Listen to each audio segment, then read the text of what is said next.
What's up, everybody? Welcome to my DIY Budget Home Network vlog part 2. Now in this video, I'm gonna start with taking a look at this Super Micro 836 chassis. This is a 3U chassis that I picked up on eBay. Now this 836 is an older model, but this particular unit is actually brand new. I'm assuming it's just been sitting somewhere. It's never actually been deployed. So I've got it for a really good price at $70, but it was $65 to ship it. Now this 3U server didn't come with any drive cages, so I did have to buy those separate, but it did come with dual 80 plus titanium certified power supplies, and it has 5 fans and a backplane. Now these power supplies are hot swappable, and you can just pull them out, and the handle broke off right here, but the power supply is still good. So this one, you just pull it out and it's ready to go. So these power supplies are 800 watts and they're hot swappable, and probably overkill for what I need, but we're gonna see. So you can see inside the hard drive enclosures, it's kind of dusty in there. But I mean, you can even see where the plastic is still on the handles from this thing being brand new. So it's sat somewhere, but looks like it's gonna be ready to go. Backplane looks good. So I got these drive enclosures on eBay again. They were sold in lots of 8. So I was able to get 2 lots from the same seller, and then I made them an offer. I believe I got these $50 shipped. So I'll just go ahead and putting them in so I don't end up losing them and just whatever. So, and I want to see what it looks like. Now for the motherboard, I'm using this Asus Z9 PR-D12 motherboard. And it actually came with 2 Xeon E5 2620s. And the specs are really low. It is a 2011 socket, and it is a E-ATX board. It's an extended ATX board, so what that stands for. Now, I didn't even realize it had processors that came with it. So just to get this up and running, I went ahead and bought me 2 more processors. They were super cheap, and turns out they're not much better at all. But the ones I ended up buying was Xeon's E5 2609 version 2s.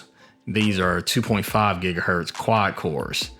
So they barely eke out better performance than the ones that came with it, but since I got them, I figured I'd swap and go ahead with the upgrade. So this is where I started screwing up. I had this old RAM from this old server that I had bought, and it ended up being way too loud and just was gonna be a waste of time. And I thought this was DDR3 ECC RAM. Turns out it's DDR2 ECC RAM. So it was just not gonna work, and I ended up having to buy some more. So one of the reasons why I chose this motherboard and why I chose this processor and everything is because I believed I had DDR3 at the house already. Turns out, no, DDR2. So I ended up ordering some DDR3. Luckily, ECC RAM is pretty cheap. Eventually, I plan on upgrading to some Xeon E5 1650 version 2s. And at that point, it'll be putting out more heat. So I got some pretty beefy coolers, but the problems with these are they're kind of proprietary. They come off of a Dell T5600 or T7600. I got them for a pretty good price because of the proprietary nature of them. They have this 5-pin that only works on Dell, but I was able to convert them to 4-pin.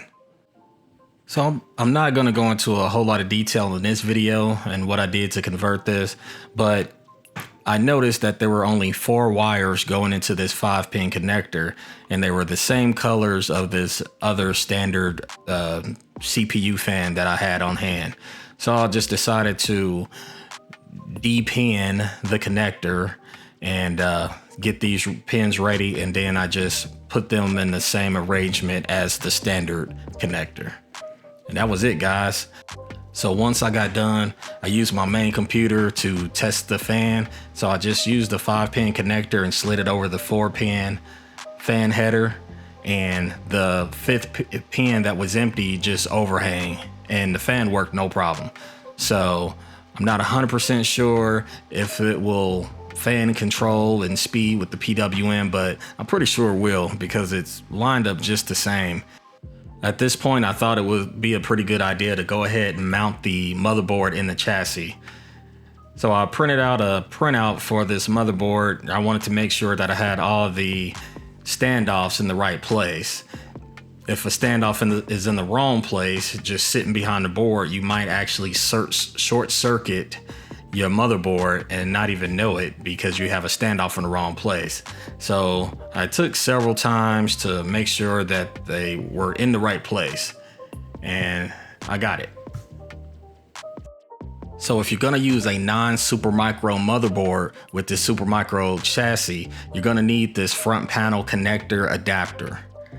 And it's pretty cheap. You can get these on eBay. Just be sure to type in Supermicro front panel connector and you'll find one of these.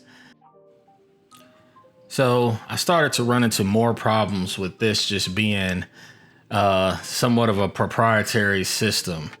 I mean, these Supermicro chassis was not designed for people to just throw their own setups in here. It was designed for their setup.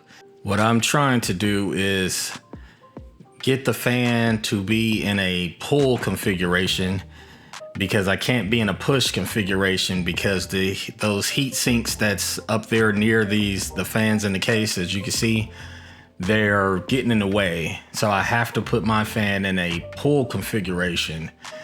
But once I do that, my cables for my CPU fans can't reach a CPU header. So now I have to get an extension for these.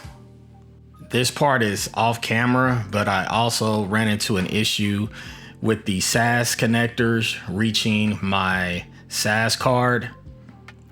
And again, this was because those SAS connectors are designed to be exactly long enough to make it to the Supermicro SAS card in the orientation that they have their connectors. I bought an orientation that was a little bit different and it screwed me over. Guys, don't worry about the way I'm applying my thermal paste and everything right now. I literally just wanted to get my coolers on so I can see if this machine would even run, let alone post, boot, or anything. Like, I just wanted to see if this thing would power on.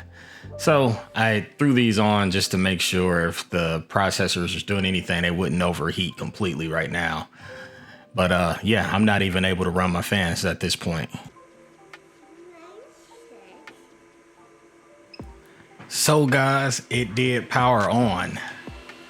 There's still a long way from this thing actually working and running, but at least all these eBay sellers didn't send me just a pile of junk.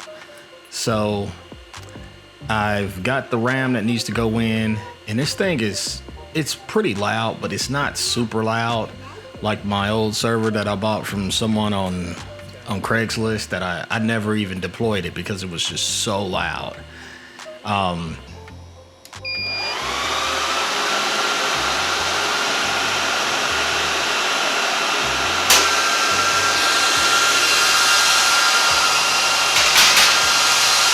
In a second here, I put the case on here and you can see how that sounds. And it's also, it's not that loud, but this will be downstairs in the basement. And eventually it will even have it'll basically be in the closet. So this is really not that loud, and I can do some things to make this even more quiet. All the fans are actually plugged into the motherboard, so I could probably do some controlling of the fan speeds with software. So we're gonna have to see. But guys, if you like this content, go ahead, hit that like and subscribe. I'm going to be installing Unraid on here. I've got a mystery video card showing up that I'm going to be using for transcoding of my Plex media. and a bunch of cool stuff with this whole home network channel. Gonna be doing some PF Sense stuff and everything.